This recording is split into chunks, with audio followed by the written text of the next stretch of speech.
Captain Jin stood at the viewport of his cargo vessel Northern Star, watching as the docking clamps secured his ship to Outpost 12. This spaceport was far from pretty, just a collection of metal structures hanging at the edge of human space. The station's artificial gravity felt slightly off, as it always did. "Captain, manifest is cleared. We have 6 hours for loading," said First Officer Lee, looking at a glowing inventory list that floated in the air. Jin nodded. "Get the crew started. I'll handle payment at station control."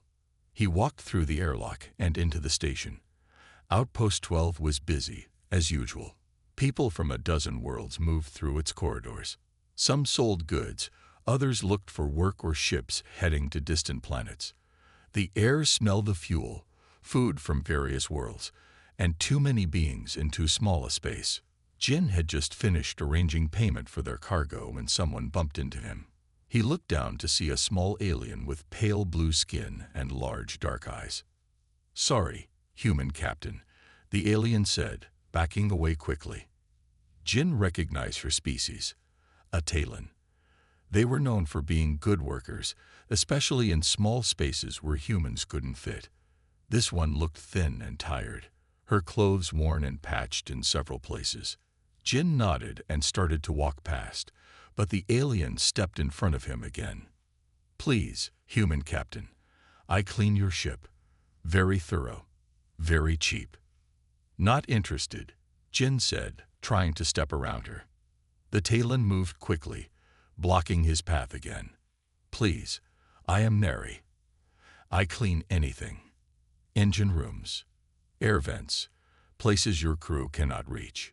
Jin noticed how her eyes kept darting around, checking every person who walked by. She was scared of something, or someone. "Why my ship?" Jin asked.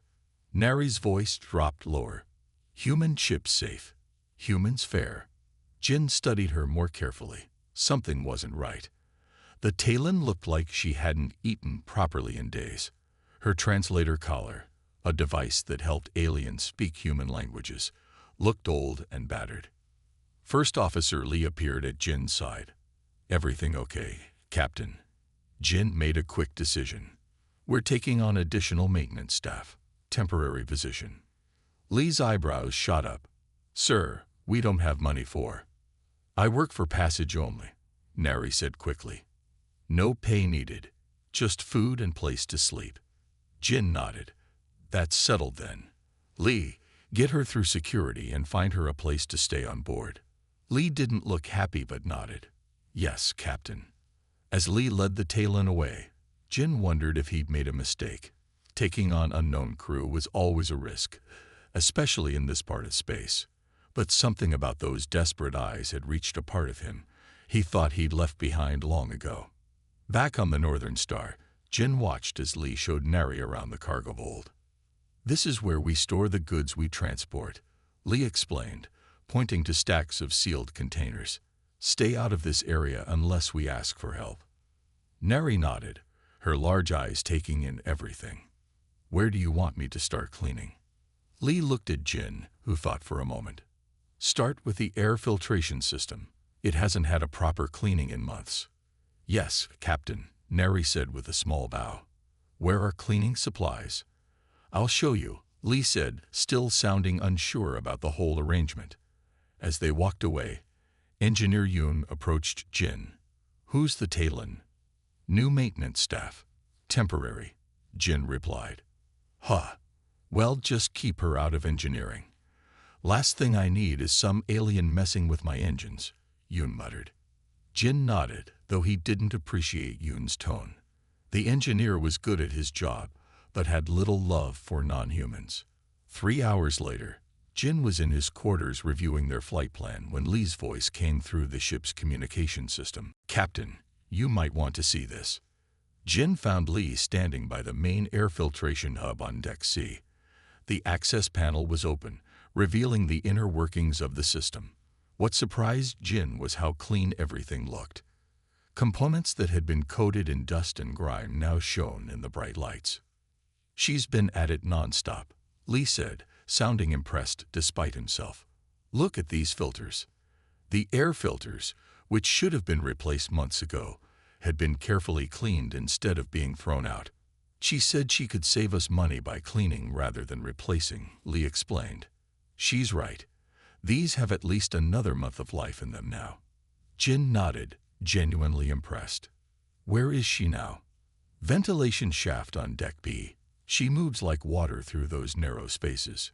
Just then, the ship's computer announced, "All crew, prepare for departure in 30 minutes." Jin headed to the bridge to oversee final preparations. As he walked, he noticed the air already seemed fresher. Maybe taking on the Talon wasn't such a bad idea after all. The Northern Star undocked smoothly from Outpost 12 and set course for the mining colony on Haron IV, their next delivery point. Jin settled into his command chair, watching the stars stretch as they accelerated to cruising speed. That night, Jin found Nari in the mess hall, sitting alone at a corner table. She was carefully eating a small bowl of the ship's standard protein stew, savoring each spoonful as if it were a luxury. "Is the food acceptable?" Jin asked, sitting across from her. Nari's eyes widened in surprise. "Yes, Captain. Very good. Thank you." Jin noticed how she seemed to tense when he sat down, as if expecting trouble.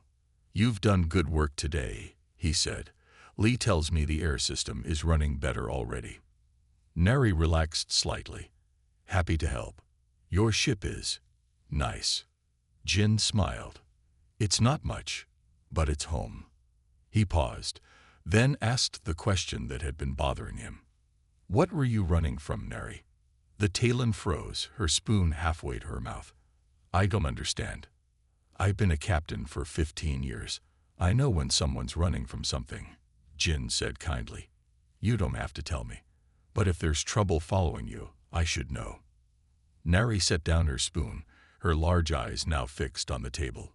"No trouble will follow. I promise." Jin could tell she was lying, but decided not to push. "All right. Finish your meal and get some rest. There's plenty more work tomorrow." As he walked away, Jin couldn't shake the feeling that he'd invited more than just a cleaner aboard his ship. Whatever Nari was hiding, he suspected they'd find out sooner rather than later, whether they wanted to or not. 5 days into their journey toward the mining colony on Haron IV, Captain Jin walked through the corridors of the Northern Star, noticing how different his ship felt. The air was cleaner, the surfaces shone, and even the engine room, usually Engineer Yoon's messy domain, looked organized and spotless. Jin found Yoon in the engine room, examining readings on a control panel with a puzzled expression. "Problem?" Jin asked. Yoon looked up. "No, that's what's strange. The engines are running at 97% efficiency. We haven't seen numbers like that since the ship left the factory. And that's bad because—" "It's not bad," Yoon admitted. "It's just impossible. I've been working on these engines for 3 years, and they've never performed this well." Jin smiled. "Maybe you had some help." Yoon's expression darkened. "The Talon. I told her to stay out of engineering." "And did she?" The engineer looked uncomfortable. "Well, I found her in here yesterday. Said she was just cleaning the vents. I was going to kick her out, but then I noticed she'd arranged all my tools perfectly, and she'd cleaned the coolant pipes. They're running 5 degrees cooler now." Jin nodded, hiding his amusement at Yoon's grudging appreciation. "Where is she now?" "Cargo hold, I think." Lee asked her to check for any leaks around the containers. Jin made his way to the cargo hold, where he found Nari balanced on top of a tall stack of containers, her small blue fingers tracing the seams of an air duct. "Careful up there," Jin called. Nari looked down, not seeming at all worried about the height. "Hello, Captain. I am almost finished." She moved along the narrow edge of the container with perfect balance, then climbed down with quick, graceful movements that reminded Jin of a small animal. No wasted motion, no hesitation. "Lee tells me you've been working nonstop," Jin said when she reached the floor. "You should rest more." Nari shook her head. "I don't need much rest. My people can work for many hours." "Still, You're not a machine. Take breaks when you need them. Neri seemed surprised by his concern. Yes, Captain. Jin studied her for a moment. You know a lot about ships for a cleaner. Neri's large eyes blinked slowly. I have worked on many ships, including engineering sections. Jin pressed. Neri hesitated. Sometimes. I watch. I learn. Before Jin could ask more questions, the ship's lights flickered briefly. Most people would barely notice, but Jin saw Neri's head tilt, her antenna-like ear stalks quivering slightly. What's wrong? Jin asked. Neri frowned. Something is not right with the power grid. Jin tapped his communication device. Yoon, any issues with the power system? No, sir, came the immediate reply. All readings normal. Neri shook her head. There is a problem on Deck D, Section 7. The sound is wrong. Jin looked at her curiously. Wrong how? Like water pushing through a pipe that is too small, Neri said, struggling to explain. There is pressure building. Jin wasn't sure what to make of this, but decided to trust his instincts. Yoon, send someone to check the power relays on Deck D, Section 7. Captain, the diagnostics show. Yoon began to protest. Just do it, Jin interrupted. 20 minutes later, Jin stood with Yoon and Neri in a small junction room on Deck D. One of the power relay panels was open, and Yoon was staring at a component in disbelief. The cooling gel in this regulator has crystallized, he said. It's blocking proper energy flow. If it had continued, it would have caused an overload and fried half the systems on this deck. He looked at Neri with newfound respect. How did you know? Neri seemed uncomfortable with the attention. I heard it. The energy makes a certain sound when it flows correctly. You heard it? Yoon repeated. Through walls and floors. From the cargo bay. Neri nodded. My people have good hearing. Jin and Yoon exchanged looks. This was clearly more than good hearing. Later that evening, Jin invited Neri to his office. Unlike their first meeting in the mess hall, this time she seemed more relaxed, sitting across from him with better posture. You've impressed my crew, Jin said. Even Yoon, who doesn't impress easily. Neri smiled slightly. I am glad to be useful. About what happened today, Jin said carefully. That was remarkable. Most beings can't detect power fluctuations like that. Neri's smile faded. My people can sense energy patterns. It helps us find food in our homeworld's deep forests, where light rarely reaches the ground. That's a valuable skill, Jin observed. Especially on a spaceship. Neri nodded but said nothing more. Jin decided to change the subject. Tell me about your homeworld. I've never met many Talons before. It is called Tala, Neri said, her expression softening. A beautiful world with tall trees that reach into the clouds. My people live both in the trees and on the ground. We build our homes from living wood that continues to grow and change. It sounds peaceful, Jin said. It was, Neri replied, sadness creeping into her voice. Before the hegemony came. Jin knew about the hegemony, a powerful alliance of 7 species that controlled much of this sector of space. Humans had an uneasy peace with them, but stories of their treatment of less advanced worlds were troubling. What did they do? Jin asked gently. Neri looked away. They said they brought progress. New technology. Medicine. But they took more than they gave. Before she could continue, the ship's alarm suddenly blared. Jin jumped to his feet. Emergency in the mess hall, came Lee's voice over the communication system. Jin and Neri rushed to the mess hall to find chaos. One of the crew, a young man named Tai, was on the floor, gasping for breath, his face swollen and turning blue. What happened? Jin demanded. He just collapsed, another crew member explained. We were eating dinner and he started choking. Allergic reaction, the ship's medic said, kneeling beside Ta. But I don't understand. He's not allergic to anything in our food supplies. Neri pushed forward, her eyes fixed on Ta's meal tray. Without hesitation, she picked up his cup and sniffed it. "Corvus seed oil," she said firmly. It was in his drink. The medic looked confused. "That's impossible. We don't have any." "Check him for Corvus allergies," Neri insisted, "and give him trioxin if you have it." The medic hesitated, then ran a medical scanner over Ta. His eyes widened as he read the results. "She's right. Severe Corvus reaction." He quickly prepared an injection and administered it to Ta, who began breathing easier almost immediately. Jin pulled Nari aside as the medic continued treating Ta. "How did you know?" "I can smell it," Nari explained. "Corvus oil has a distinct scent that humans cannot detect." Jin frowned. "We don't have Corvus oil on board. How did it get in his drink?" Nari's expression turned grim. "Someone put it there." Jin stared at her, the implications sinking in. "You're saying someone on my crew tried to poison him?" Nari shook her head. "Not your crew. Someone else is on your ship, Captain. Someone who doesn't want me to reach Horon IV." Jin gathered his senior crew in the ship's small meeting room. First Officer Lee, Engineer Yoon, Security Officer Kwon, and the ship's medic, Dr. Seo, all looked concerned. Nari sat quietly in the corner, her large eyes watching everyone. "Let me be clear," Jin said. "Someone tried to poison crew member Ta.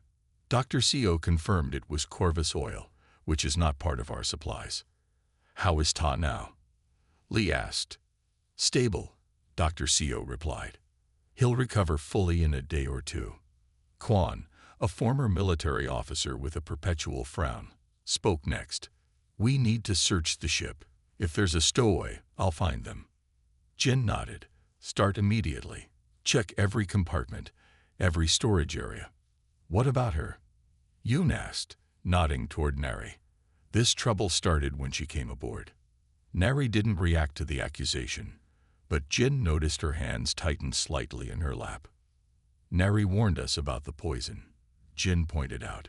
"If she wanted to harm the crew, why save Ta's life?" Yoon didn't have an answer for that.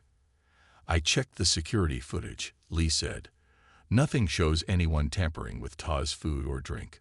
Whoever did this knows where our cameras are. Or they can disable them briefly," Kwon suggested. "Some species have natural camouflage abilities." Jin turned to Nari. "You said someone doesn't want you to reach Heron IV. Why?" Nari hesitated, then spoke softly. "Because I have information. Information that could damage the hegemony." The room went silent. The hegemony was not an enemy humans wanted to make. "What kind of information?" Jin asked. Before Nari could answer, the ship's alarm sounded again. This time, it was the proximity alert. "Bridge, report," Jin ordered through his communicator. "Captain, we have a ship approaching fast," replied the bridge officer. "It's Hegemony Registry, a patrol cruiser." Jin looked at Nari, whose blue skin had paled to an almost white shade. "Everyone to your stations. Kwon, continue the search for our stowaway. Nari, come with me to the bridge." On the bridge, Jin took his command seat, while Nari stood nervously near the back wall. The view screen showed a sleek, dark ship approaching the Northern Star. It was twice their size and bristling with weapons.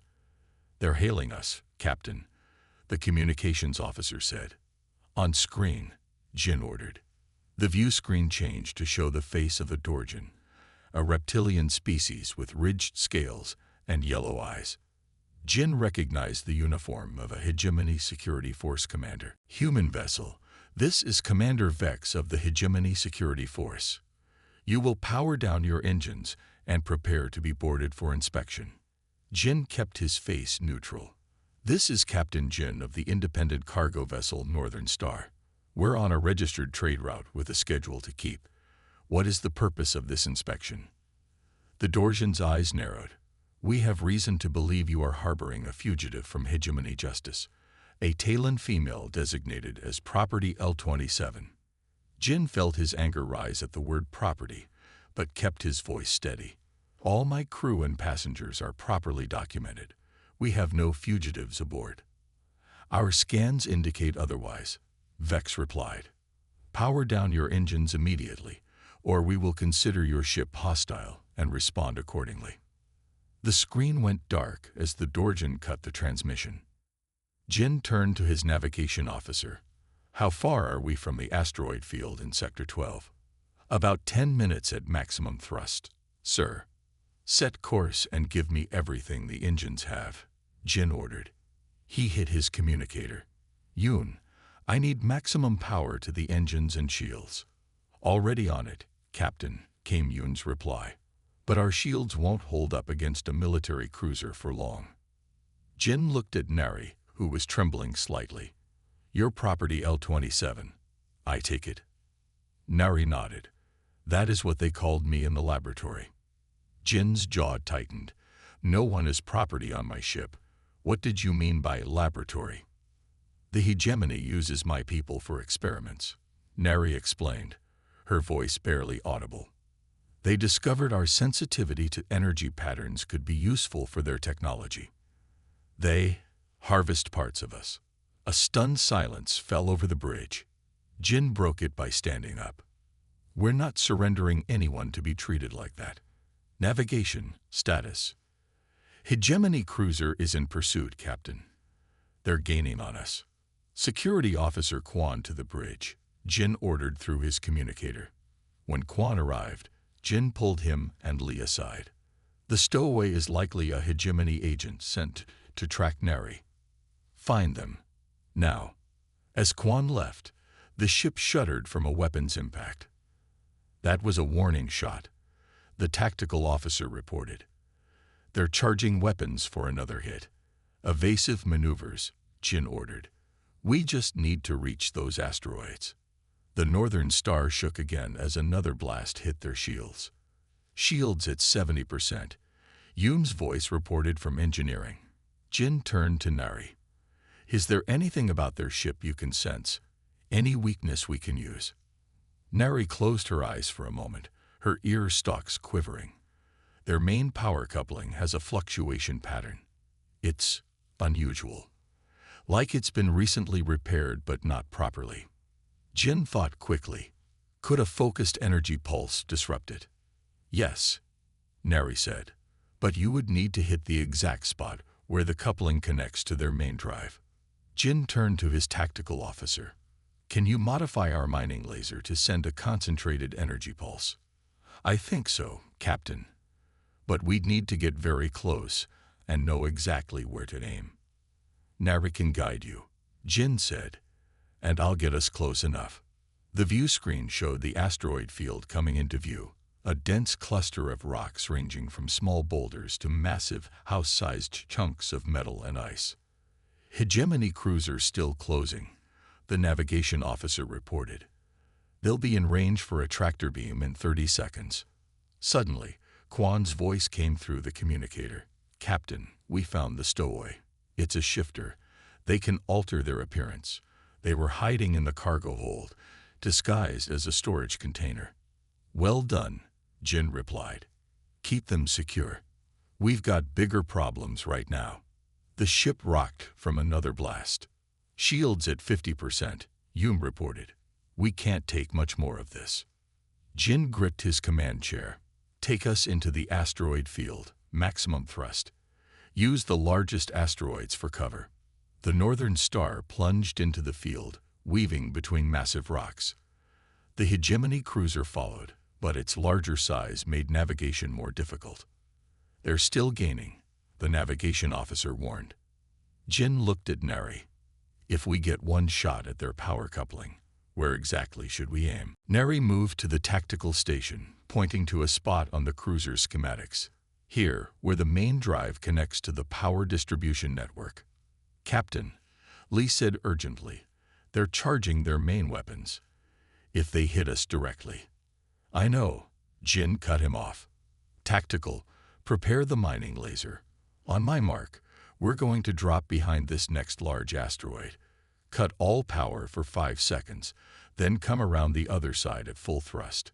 When we do, fire everything at that spot Nari showed you. The bridge crew looked nervous but determined as they prepared for Jin's risky maneuver. "Ready. Now," Jin ordered. The Northern Star disappeared behind a massive asteroid, all lights and systems going dark for 5 long seconds. Then, with a surge of power, the ship burst around the other side, directly in front of the surprised hegemony cruiser. "Fire," Jin commanded. The modified mining laser sent a concentrated pulse of energy directly at the spot Neri had identified. For a moment, nothing happened. Then, the hegemony ship's lights flickered, and its engines sputtered. "Direct hit," the tactical officer exclaimed. "Their power systems are destabilizing." "Get us out of here," Jin ordered. "Maximum speed through the asteroid field." As the Northern Star raced away, the view screen showed the hegemony cruiser drifting, its weapons and engines temporarily disabled. Jin turned to Neri, who looked both relieved and worried. "That won't stop them for long. And now they know for certain you're with us." Neri nodded. "There will be more ships. The hegemony won't give up easily." Jin's expression hardened. "Neither will we." The Northern Star drifted in a remote area of space, hiding in the shadow of a small moon. Captain Jin had ordered minimal power to avoid detection, while the crew repaired the damage from their encounter with the hegemony cruiser. In the ship's secure holding area, Jin stood with First Officer Lee and Security Officer Quan, staring at their prisoner, the stowaway who had tried to poison crew member Ta. The being sat inside an energy containment field, its form shifting between different appearances like a bad hologram. "Stop changing and show us your real form," Jin ordered. The shapeshifter's body rippled and settled into its natural state, a gray-skinned humanoid with no hair and large black eyes. "A morphin," Lee said quietly. "They're rare." "And expensive," Quan added. "The hegemony must want Neri badly to send a morphin agent." Jin stepped closer to the containment field. "Why did you try to kill my crew member?" The morphin's thin lips curved into a smile. "I didn't want to kill him. Just create confusion. Make you suspicious of the Talon." "Why?" Jin demanded. "My orders were to track the Talon and signal her location to hegemony forces," the morphin replied calmly. "If I could create enough problems to make you surrender her voluntarily, even better." Jin's eyes narrowed. "You're very honest for a spy." The morphin shrugged. "You've already lost. More hegemony ships are coming. They know your position." Jin turned to Quan. "Check him for tracking devices and communication equipment." "Already did," Quan replied. "Found and destroyed a subdermal transmitter. He won't be signaling anyone now." Jin nodded and left the holding area. He needed to speak with Neri. He found her in the ship's small observation room, staring out at the stars. She looked small and fragile against the vastness of space. "Our guest confirmed he's a hegemony agent," Jin said, sitting beside her. "He was sent to track you." Neri nodded slowly. "I'm sorry for bringing this trouble to your ship."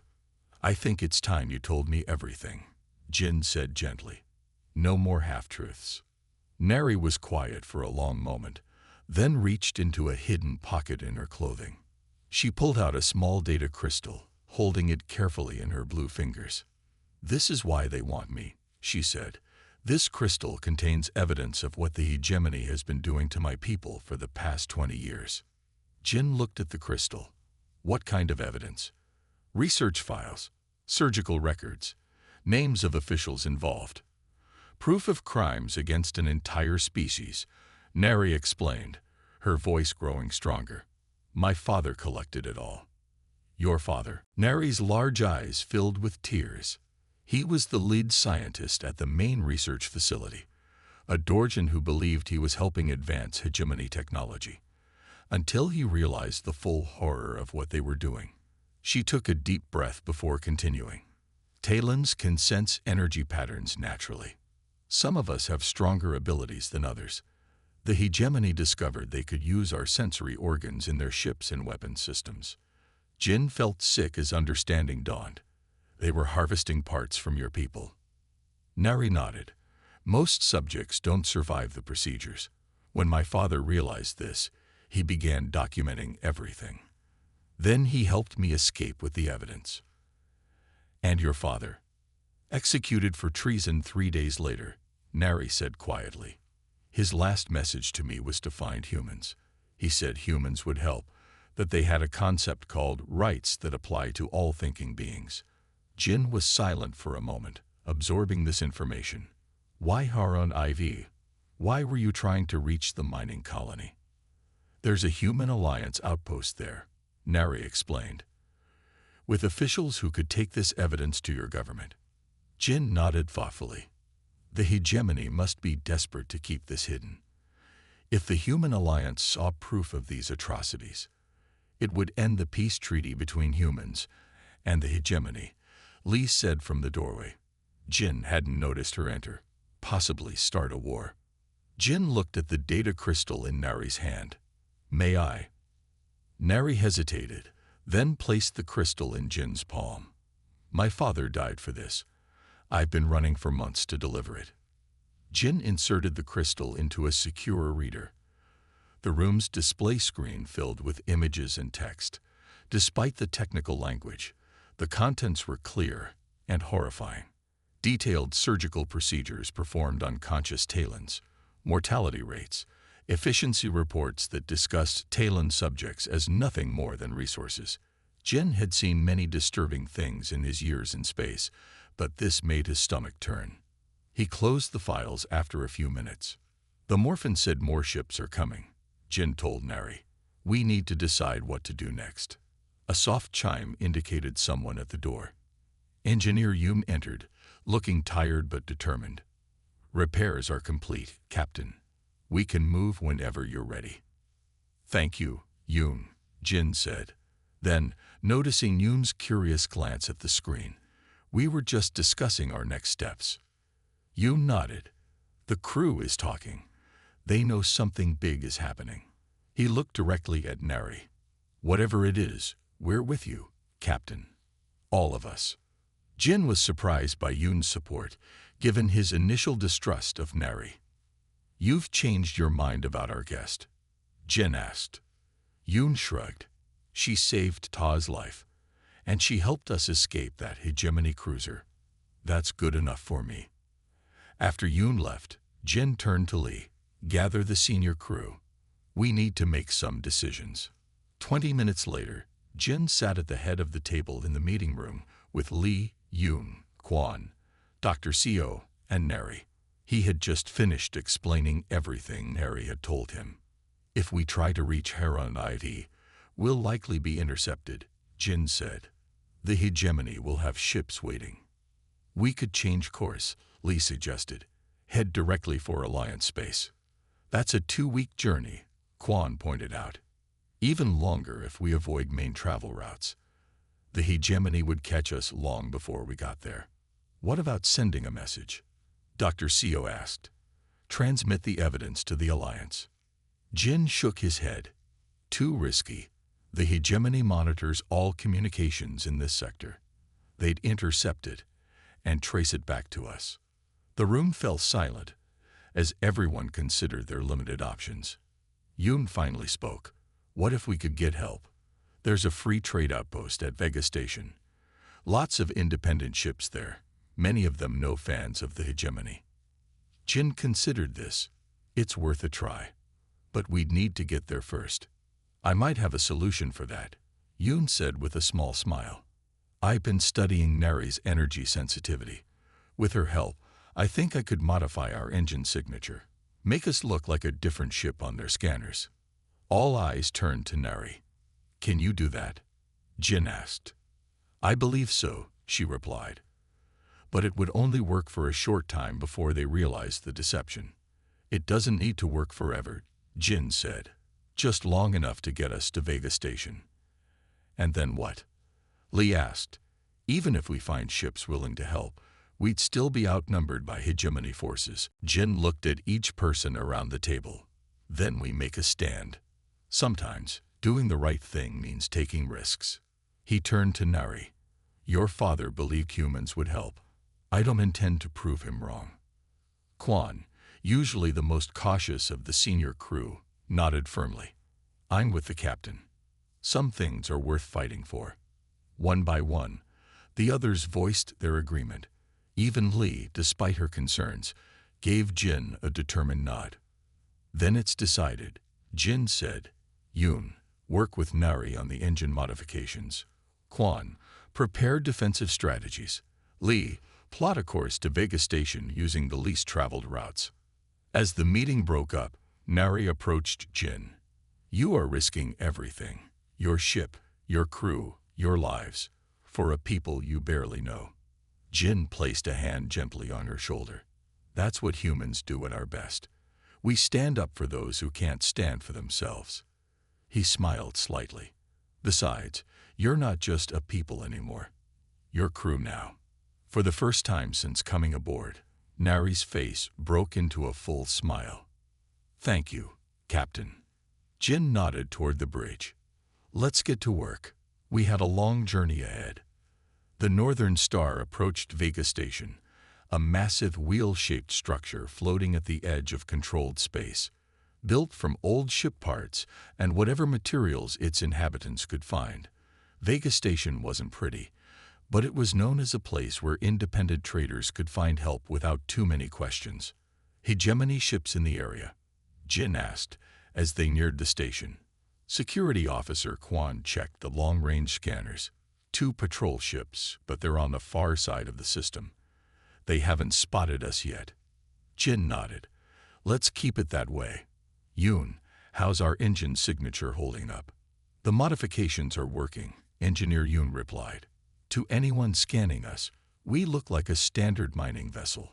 Jin turned to Nari, who stood quietly on the bridge. She had been essential in modifying the ship's energy patterns, working alongside Yoon for hours without rest. You should get some sleep, Jin told her gently. Nari shook her head. I'll rest when we're safe. The communications officer spoke up. Captain, Vega Station is hailing us. On screen, Jin ordered. The view screen showed an older human woman with gray hair pulled back in a tight bun. Her face was weathered from years in space, her eyes sharp and suspicious. Unknown vessel, this is Vega Station Control. Identify yourself and state your business. Jin stepped forward. This is Captain Jin of the independent cargo vessel Northern Star. We're seeking repairs and supplies. The woman's eyes narrowed. Your ship signature says you're a mining vessel. Jin exchanged a quick glance with Nari before responding. We had to make some modifications to avoid unwanted attention. We have credits to pay for docking and any services we need. The woman stared at him for a long moment, then nodded. Docking Bay 17. But I'm warning you, any trouble, and we'll blast you back into space ourselves. Vega Station doesn't take sides in other people's fights. Understood. Thank you, Jin said as the communication ended. First Officer Lee approached Jin. She knows something's not right with us. Everyone at Vega knows something's not right with everyone else, Jin replied. That's why people go there. The Northern Star docked smoothly at the assigned bay. Jin gathered his senior crew and Nari for final instructions. Lee, you and Yoon handle the repairs and supplies. Kwon, find out what other ships are currently docked and who their captains are. Dr. Seo, see if you can get additional medical supplies. Quietly, Jin turned to Nari. You'll stay with me. It's not safe for you to be seen alone. Nari nodded, pulling a hood over her head to hide her distinctive blue skin and large eyes. As they prepared to leave the ship, Jin added one more instruction. Remember, we need allies, not just supplies. Find captains who might listen to our story. Vega Station was crowded and noisy. People from dozens of species moved through its curved corridors, trading goods, making deals, or simply trying to survive. Jin kept Nari close as they navigated the crowds, heading toward the station's central hub where independent captains often gathered. In a dimly lit bar called The Last Jump, Jin found what he was looking for, a collection of ship captains relaxing between jobs. He recognized some faces from previous encounters in space. An older man with a thick beard noticed Jin and raised his glass. Captain Jin. Didn't expect to see the Northern Star at this outpost. Jin nodded in greeting. Captain Moon. Good to see you. Join us, Moon invited, gesturing to his table where 3 other captains sat. Jin led Nari to the table, careful to keep her face partially hidden.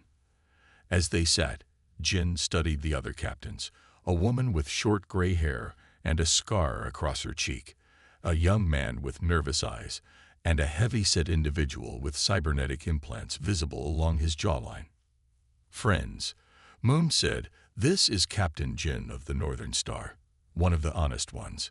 He nodded to each person in turn.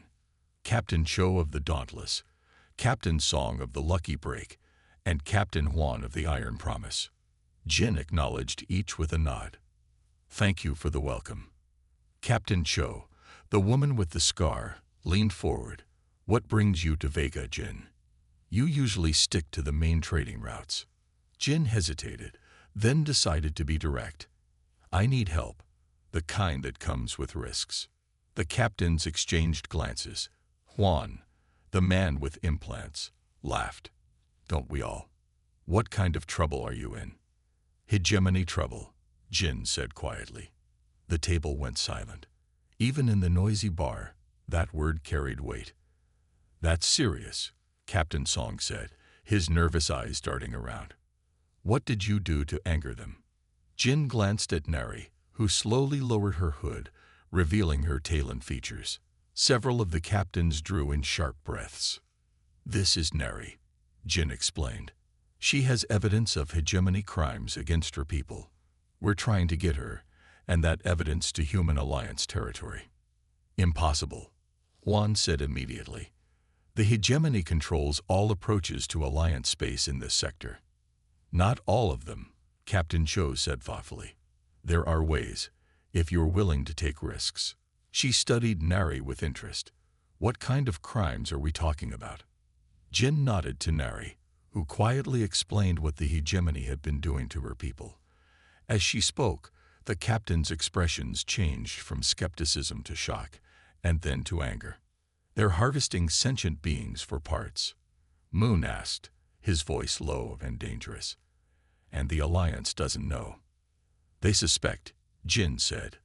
But without proof, they can't act without risking war. Captain Cho's scared face had hardened during Nari's explanation. My sister was a doctor on a hegemony medical station. She disappeared after reporting ethical concerns about their research. That was 3 years ago.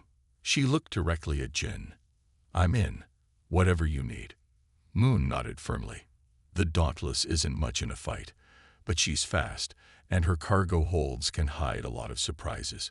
Count me in too. This is suicide, Song protested.